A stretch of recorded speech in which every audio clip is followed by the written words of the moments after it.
Hello, everyone, and welcome to Unsportsmanlike Conduct. And today, I'm having my friend Kyle Murray, a fellow fan of the NFC North, more specifically the Minnesota Vikings, who's joining me, and we're going to break down that division and see what's going on with the Chicago Bears, who are making some very questionable moves. We'll probably talk a little bit about the Detroit Lions to pay our respects, and we'll definitely talk about the Green Bay Packers because obviously they're still the beast in that division, who we fear, but as Viking fans, we fear them a little less this offseason. So to get going and get started, let's just hit up Kyle and let's get into the NFC North. All right, joining me now is my good friend Kyle Murray. Kyle, welcome to the show, bud. I'm so excited to talk to you because, yes, we could be celebrating right now a little bit an off-season victory for the Vikings, which is also running on the backs of the fact that the Bears are having one of the worst off seasons, which is awesome. And this is just so great. And I'm so happy. And this is about as giddy as I've ever been in an off season that I could remember, I think. How about you? I think that I officially take as much joy in the Bears' downfall as the Vikings' upswing. Yeah. And every couple minutes, something new comes out about the Bears and how they're just imploding, and it's incredible. Well, and for us, we went to school together in Illinois. Most of our friends are Bear fans. Our close friends in our group chat are all Bear fans except for us. So just watching them self-destruct and just probably turn to alcohol as answers right now is kind of hilarious because, So good. you know, all the trash talking, this is what happens. This is what happens, which now we're probably going to flip it and we're going to be the ones talking trash for an off season. So much, yeah. But at least we have the Packers, I feel like, to keep us humble. You know? Like they're there to kind of, yeah, I know the Packers. So yeah, we're gonna go through the NFC North. This is gonna be this episode is dedicated to the NFC North and mainly the NFC because a lot of stuff have happened there that I feel like matter. So I just looked at the standings from last year. The Packers won the division at 13-3. We knew that they were in the driver's seat. The Vikings were in it until like 2 weeks before the end, where the Bears then came back and took that second spot at 8-8. The Vikings finished 7-9, and then the Detroit Lions finished 5-11. Let's just begin with Detroit. We have to just an honorable mention for the Lions. Have they done anything except lose dudes and sign the backup running back from the Packers? Well, they did that, and obviously the trade that now they have Jared Goff, which to me is a downgrade when you have Matthew Stafford. So, I mean, that was about all we needed to say, I think, on the Lions. I think Goff is going to be, remember the first year in the league when he had Jeff Fisher as his coach and he looked like a bust after just a couple games. And then McVay came in and he looked incredible again. He's going to go back to looking like he did his first year in the league without McVay. Well, I think he's going to take such a huge step back now. Yeah, you're absolutely right. Because that first year, I do remember everyone was like, wow, Goff is horrible. And then McVay came in and then he kind of made up for it. Yeah. He went to the Super Bowl. Yeah. His second year was already his make or break year pretty much because he was so bad that rookie year. You're right. Yeah. So we'll see, obviously, with the Lions there. And then they fired Matt Patricia. And then the new guy they brought in. Did you see his press conference? It was just all over the place. It bites your kneecap. Yeah, really. So, but you know what? Fun fact, Matt Patricia is a rocket scientist before he was a defensive coordinator. Wow. Fun fact for everybody. That's good to know.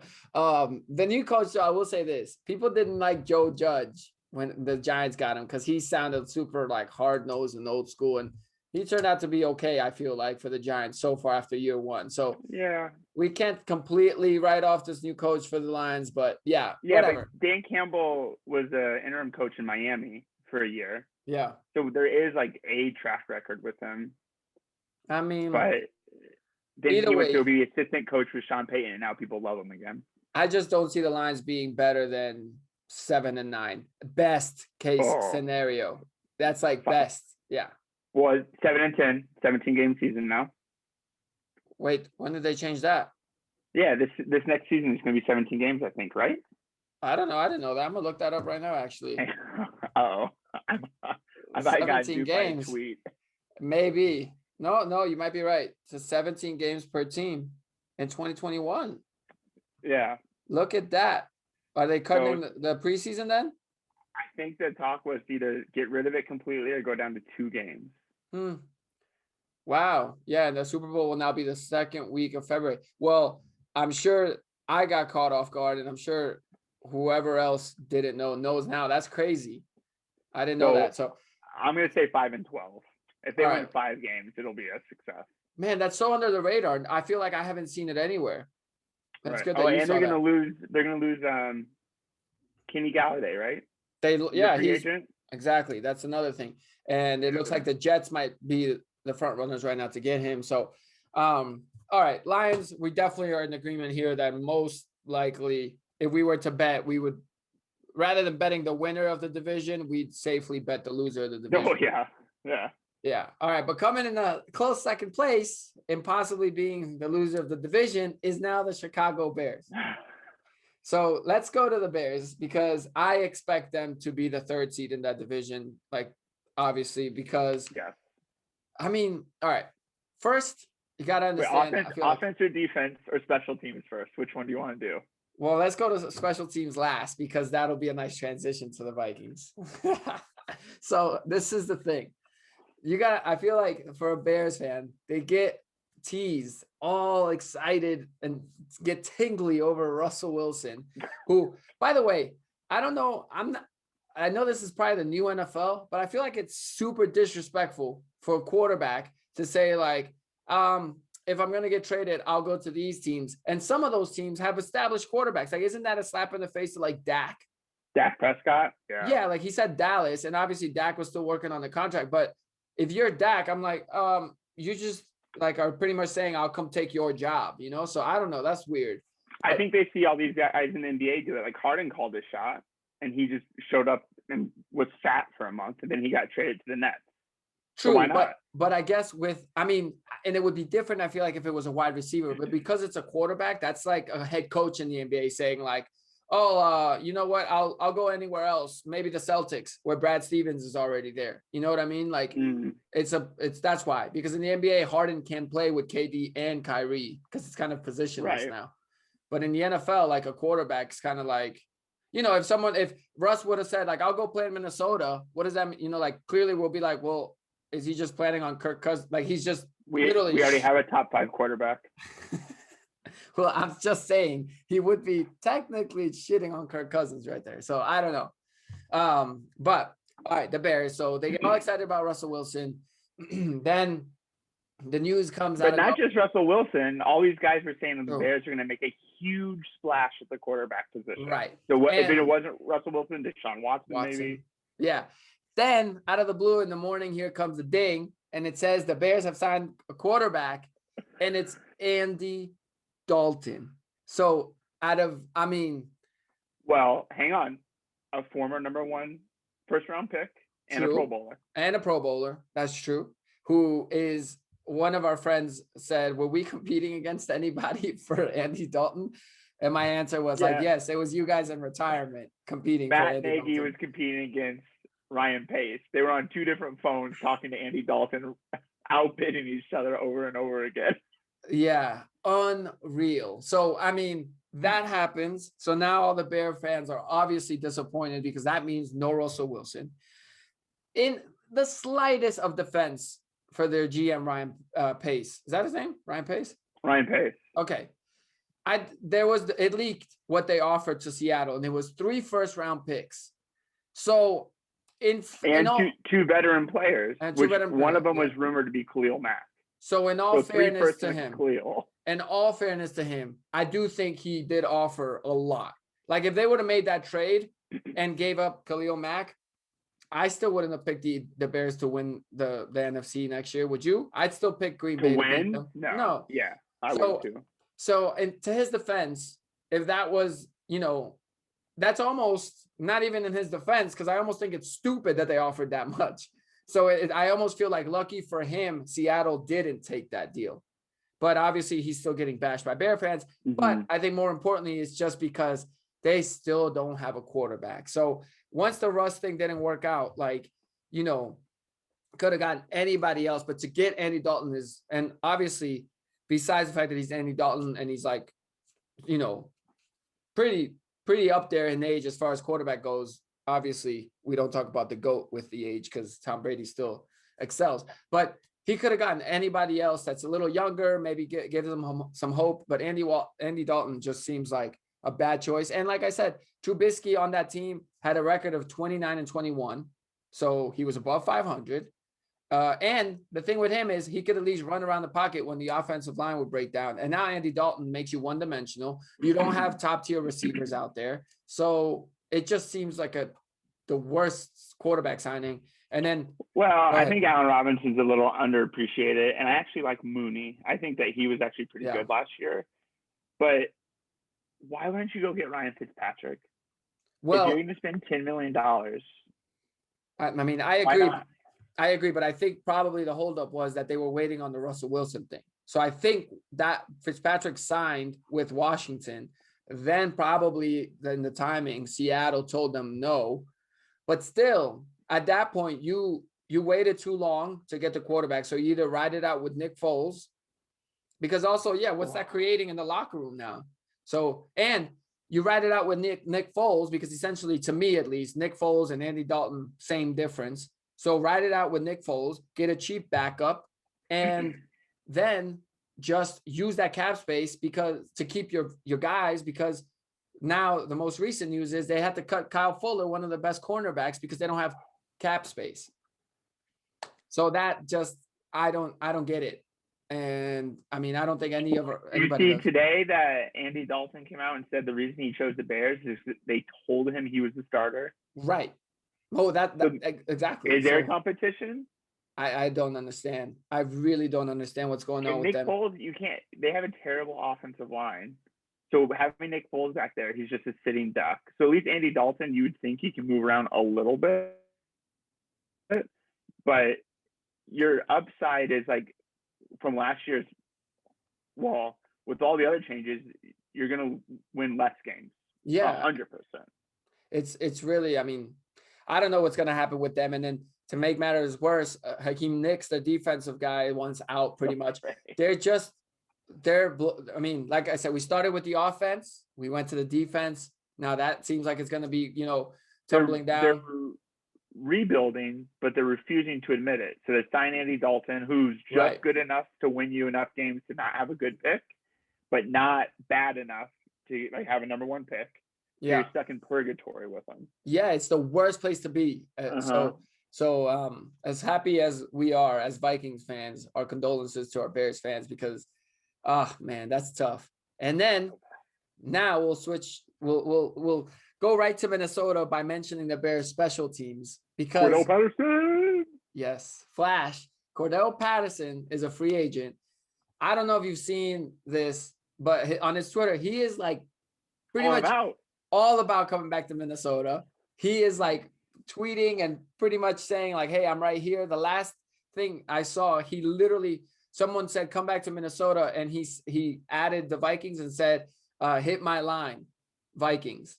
Like, he wants to come back to Minnesota. Respect the return guy right now? We don't have Minnesota? One. That's why Chad Beebe, remember, he had the fumble against Carolina and then had the touchdown. Before that, it was KJ Osborne, the rookie from last year. He wasn't doing much. Our special teams wasn't good. We had our special teams guy got fired at the end of the season. Mm-hmm. We had no return game. Bring in Cordell Patterson. Shoot his ass out in the middle of a game one time, like halfway through the year. Yeah. So listen, I'm just gonna go over this real quick. The Vikings in this offseason already, my Vikings making me proud. So they go out. Well, they re-signed Chad Beebe, since we mentioned him. They signed Dalvin Tomlinson, who's a defensive tackle from the Giants, who I didn't know about, but apparently he was the second top interior lineman behind the guy from Cincinnati that signed a $64 million. Atkins? No, I don't know I forget who signed. The guy that Saints signed. Huh? From Cincinnati. The guy that Saints signed from Cincinnati. I can't think of his name. Yeah. But then, to me, most importantly, they signed Patrick Peterson to a 1-year, $10 million contract, which to me is huge because, listen, last year, Vikings corners had a total of 3 interceptions. Total. So it was 2 by Cameron Dantzler, the rookie, and 1 by Harrison Hand.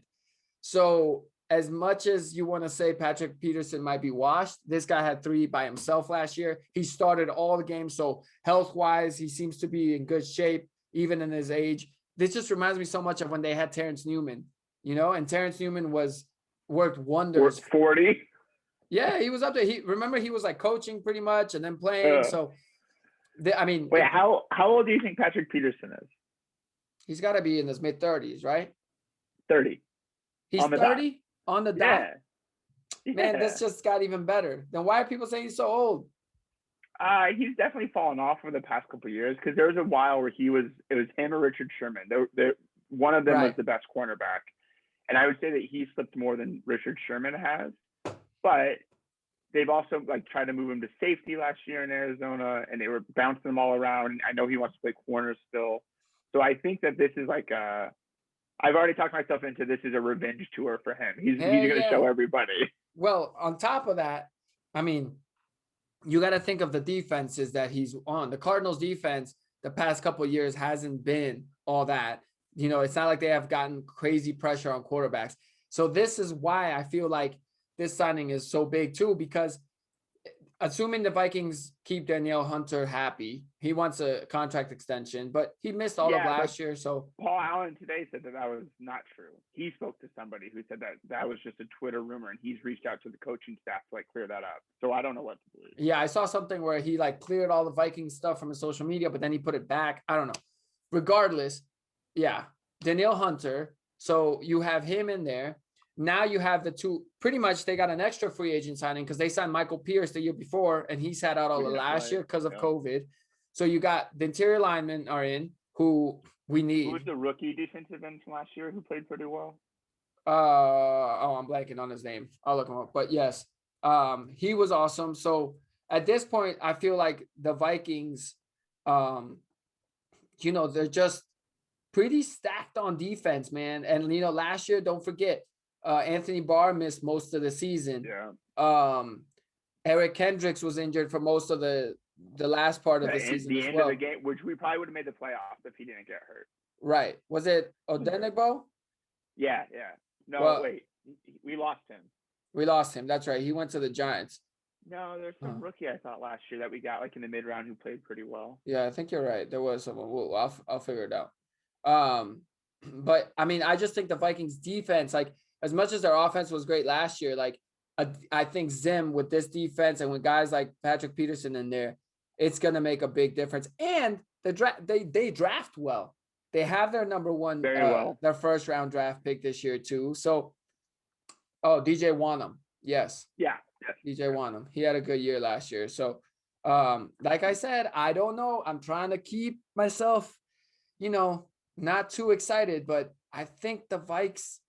It's hard not to get excited. Going to be good because their two corners were rookies last year, and they both had moments where they played pretty well, so they'll definitely be better. And they lost a bunch of guys before the season, Danielle Hunter and Anthony Barr, who didn't play a single snap. Yeah, right. Michael Pierce, we said, sat out.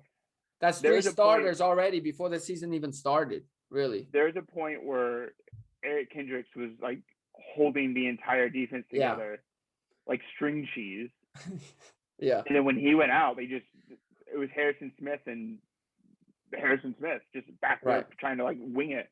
Yeah. So, and I think the reason they're talking about possibly keeping Anthony Harris on board is because, he didn't have a crazy great year last year. So I don't think he's expecting a big contract from anybody. So, I don't know, man. I'm having a hard time keeping my composure and not getting too excited about this Vikings team. But I think their defense will be good. Their offense, we know, obviously, assuming everything's fine, should be good. And that's with a mediocre offensive line. If they can just get one more lineman, or, they re-signed Rashad Hill. They lost, was it Riley Reif that they lost? Yeah. Yeah. They cut him. So I just think they bring in one more lineman to shore up that O-line. They got a lot of young guys. Ezra Cleveland was a rookie last year. Came in, played okay. I'm not high on him though. Cleveland, he's a good run blocker, but when it came to passing, I feel like he was a liability a lot of times. All right. Well, we won't count on him. I don't know. Maybe that. Well, if this rumor about them getting Orlando Brown Jr. from the Ravens comes true, then you're in business, Orlando. That's our left tackle right there. That's right, because they're the Ravens might be shopping him. Yeah. Well, they are. And he's young. I mean, so at that point, wouldn't you give up the first pick, the first rounder for him? Yeah. Do you remember one of Joe Thomas's last couple years when we had Bradford? There was a rumor that they tried to offer like a 3rd round pick for him. No, I don't remember that. Yeah, they offered like a mid-round pick to try to get Joe Thomas out of Cleveland for like the year, because that's when they went to like 4 left tackles like in 4 weeks in a row. That's right. And I was saying at then, I was like, okay, yeah, he's old, but he's the most reliable lineman. Trade a 1st round pick and just go get him, and let's go. I mean, that's what do you think they're going to draft at this point? You're not drafting a corner. Yeah, exactly. So I would just trade for an established guy that you know. No, they're going to draft a corner. They're addicted to drafting corners. I don't know why they always. They can't. They cannot do that. They'll get a lineman in like the mid rounds. They'll probably try to get another defensive end as an insurance policy, is my guess. Because they re-signed Stephen Weatherly.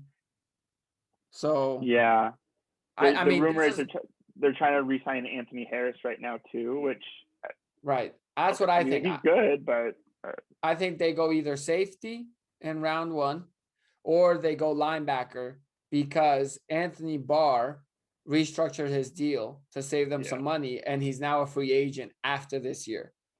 So I thought it was after next year. The year coming up. Technically, he's like on a 1-year deal now. Okay. So it might be a linebacker, because now they have depth. So they have corners that should be there for a while. The only thing they don't really have is linebackers that are young. So it depends. I think whoever is young, he's on his first contract still, isn't he? No, he's re-signed, because him and Barr have re-signed. He's not old by any means. Kendricks is probably 26 years old. 29. Ooh. 29. Yeah, he's older though. Yeah. So I think Kendricks is hitting his prime, but Barr's on his way out. They need another linebacker, and Eric Wilson's, I'm assuming, the other starter. So yeah. So I mean, all right. And then obviously the last team in the NFC North is the Green Bay Packers, who wait, hang on. Oh, we got some stuff here. Pop quiz. Let's go. NFL quarterbacks who threw for 3,000 yards and 25 touchdowns in each of the last 6 seasons. Who are they? How many of there is there? It's just Kirk Cousins. I didn't want nobody else. I didn't want to guess Kirk Cousins, because I know that's where this is going. Over the last 2 years, Kirk Cousins versus Aaron Rodgers versus Matt Stafford versus Mitchell Trubisky. Completion percentage: Kirk Cousins 70%, Aaron Rodgers 63%. Wow. Matt Stafford 65%. He's not even there no more. 65%. Passing yards. Not passing yards. Let's not talk passing yards. Passing touchdowns: 54 for Kirk, 48 for Aaron Rodgers, 40 for Matt Stafford. Oh my God! Wow, 40 for Mitch Trubisky. I didn't see that one coming. This is even better, because it's gonna make the Bear fans feel even worse. Average passer rating: Mitchell Trubisky 91.15. Matthew Stafford 97.95. Aaron Rodgers, the best quarterback in the league, right? Right. 0.8. Wrong. Kirk Cousins 105.85. Wait, one sec. Go back to the touchdown passes thrown. How many did Mitch Trubisky have in the last 2 years? 40. Oh, you know how many Andy Dalton had in the last 2 years? 7. 30. Oh, I can't wait. Oh man, this is great. Okay, I just wanted to get my QB1 stats out there. Also, there's 2 players in the NFL with the first name Dalvin. Minnesota Vikings have both of them. I knew that one. Also, let me just tell you this: Nick Foles, last 2 seasons, 13 touchdowns. So combined, Mitch had only 3 touchdowns less. Should have kept Mitch. I didn't want to say it before, but should have kept Mitch Trubisky. Now he's going to go to Buffalo. The most Bears thing ever is if they trade for Mitch Trubisky from Buffalo. If they trade a pick to get Mitch back. Or just wait, and then next offseason, after his 1-year deal's up, bring him back for like 15 million. All right. So happy. Obviously, those stats are awesome. However, team stats are more important, and the Vikings have lost to the Packers pretty much all the time. Great game last year where we beat them in Green Bay. But what are you talking about? I'm just saying, when it counts, Green Bay comes through, and Aaron Rodgers has come through. Got to respect the man. So, however, I do think that it's time that we take over. I think we are, if we can just fix that offensive line, because Green Bay, I was looking at their free agents, and I mean, they're not losing many guys. Christian Kirksey is this linebacker that's still a free agent for them, but they lost their center, right? Center, exactly. I was going there. I was like, that is important. Kevin King is also a free agent, but he kind of wasn't good for them in that playoff game. But I think that center right there is huge for them, because that's one of the most important positions, obviously, to have with the quarterback and the chemistry and everything. And you never heard a complaint about Aaron Rodgers and the center. So that might be crucial. And maybe, guess what? Now we got 2 guys that are going to rush up the middle. That center spot might hurt. Right. So Corey Linsley, who signed with the Chargers, maybe opens the door for the Vikings to get to Aaron Rodgers. And let's be honest, last year they had nobody, the Vikings. They had so many young guys. So Zim with veteran guys in there, I just think this defense, I don't know about you, but I'm expecting the Vikes to be top 5 defense. Yes.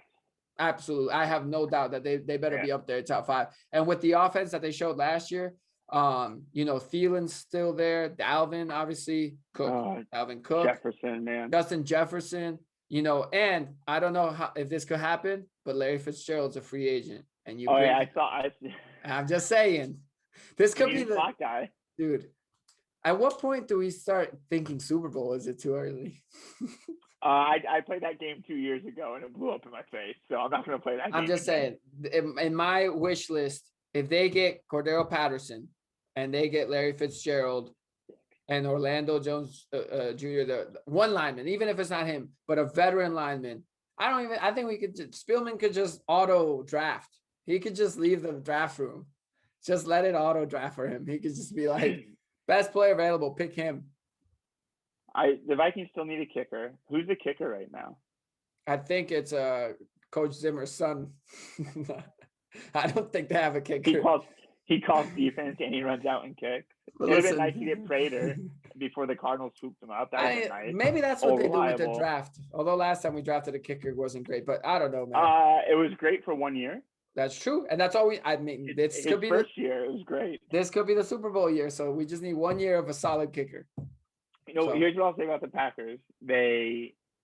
Another chance for free agency to sign an offensive weapon, and they didn't. At least they retained Aaron Jones, though, because... Okay, last year they spent a first-round pick on Jordan Love and a second-round pick on the running back, KJ Dillon. Right, and now they've just spent money re-signing their running back. So, they're just drafting for spots where guys can't really make a huge impact. Yeah, their draft, I think, is questionable lately. Well, I think it's easy to say the best drafting team in the NFC North is the Vikings. Anybody would agree with that. A bunch of their starters are 3rd and 4th round guys. And they're guys that they drafted. Stephon Diggs, they drafted. Yeah. So, Diggs, they drafted and turned that. Justin Jefferson, they drafted. Corner that they drafted. Undrafted guy. So, but the Packers, I obviously still expect them to be great. But also sometimes I feel like that, man, it's like climbing a mountain and getting to the top and slipping off at the top every single time. That gets exhausting. And I kind of feel like at some point the Packers are going to have that season because they get to the NFC Championship game like every year and lose. So at some point, what's the motivation? Between Aaron Rodgers and Tom Brady is Brady's had one injury in his career when he tore his ACL. Right. That he came back from. Rodgers has broken his collarbone like 3 times. Right? And he's had a knee thing. I would think that he's not going to be able to be as good as Brady has been in his 40s. So I think that he is going to get to a point where I just have to think at some point he's going to get to that spot. Yeah, and like I mean, this is the thing with them. They're one like honestly, they're the team that's an injury away. You know, the whole team is like reliable on Aaron Rodgers and Devontae Adams. You know, because when Devontae Adams is out, that receiving core is Allen Lazard. You know, they don't have they should go after a guy like Kenny Golladay and stuff like that, but they don't. So I don't know what I don't know why they don't. Yeah, so good for us. But if I were them, I mean, I just think that they need to draft something to more weapons for Aaron Rodgers because it's predictable at this point. So yeah, I mean, who knows? But if right now, if you had to pick who you think would win the NFC next year, who's your pick? The whole NFC? The whole NFC. Like or top 3 teams, who you got up there? Rams. Yep, that's a good Rams. I just can't believe the Bucs are going to do it again, but they probably will. So I'll say the Bucs. Rams, Bucs, and then Vikings. I have to say the Vikings. Honestly, the Cardinals have made a lot of moves living out here. Yeah, seeing the kind of pieces they've added. Well, I just got Julio Jones too. Oh no, not Julio Jones. AJ Green. Sorry. Yeah. I would if they won the West, I would not be surprised. Yeah, I mean, but the Rams are in that division. Yes, and I think the Rams with Stafford are going to be next level. I agree. Because they have that defense, and they have good receivers. Like Robert Woods is good. Yeah, and they have a young kid that played last year, receiver that's good too. So I just did a quick competent offensive coach Stafford's ever had. Agreed. I just did a quick search on a mock draft just to see who the Packers are scheduled to pick, and it's a linebacker. Quarterback. Oh. No, it's a linebacker, Zaven Collins. So I mean, I'm not sure, man. I don't know what they're gonna do. And for us, it's a lineman with the 14th pick. So hey, do it. I don't want any more rookie linemen. Like the Raiders have basically gotten rid of their entire offensive line, which is a very good line. Like go get one of them. Grab one of the tackles from Kansas City that they cut. But you know what the thing is? I will say this. Linemen as rookies, you know, like when a team gets a rookie quarterback, they're not considered Super Bowl contenders, for example, because they're like, it's such an important position that it won't get you there. But linemen, I mean, the Bucs just had a rookie lineman too, Christian Wirfs.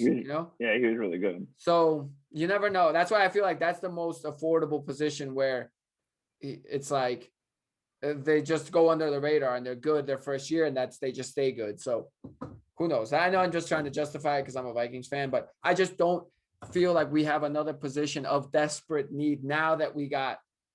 I mean, even if we didn't get Patrick Peterson, we don't need a rookie corner.